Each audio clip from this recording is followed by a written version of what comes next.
কিছু কিছু সম্পর্ক আর কিছু বন্ধুত্ব নিজের মানুষের থেকেও অনেক ক্লোজ হয়ে যায়। তবে কি একটা সময় গিয়ে তাদের সাথে সম্পর্কটাই নষ্ট হয়ে যায় কোনো কারণবশত।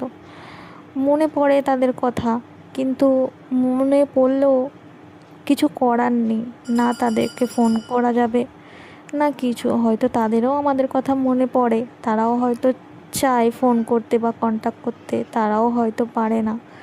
জানি না কেন এরকম হলো। তো তোমাদের কার কার সাথে এরকম হয় অবশ্যই কিন্তু জানিও। খুব ক্লোজ হয়ে যায় তারা, কিন্তু আবার যখন চলে যায় একেবারের মতো নাম্বার থাকে, বাট কন্ট্যাক্ট করার মতো সাহস বা পরিস্থিতি সেও হয়তো ভাবে যে আমি ফোন করব, ঝামেলা হবে না তো। আবার আমি মনে করি যে আমি ফোন করব, ঝামেলা হবে না তো। এই করেই সম্পর্কগুলো নষ্ট হয়ে যায়। তো তাদের কথা যে খুব মনে পড়লো, তাই বললাম কিছু মনের কথা। তো হ্যালো এভরিওয়ান, তোমরা সবাই কেমন আছো? আশা করি ভালো আছো, আমরাও ভালো আছি। এটা অনেক দিন আগের ভিডিও, তো ফটো দেখতে দেখতে গ্যালারিতে পেলাম, তাই তোমাদের সাথে শেয়ার করলাম। তো টাটা, পরে দেখা হচ্ছে।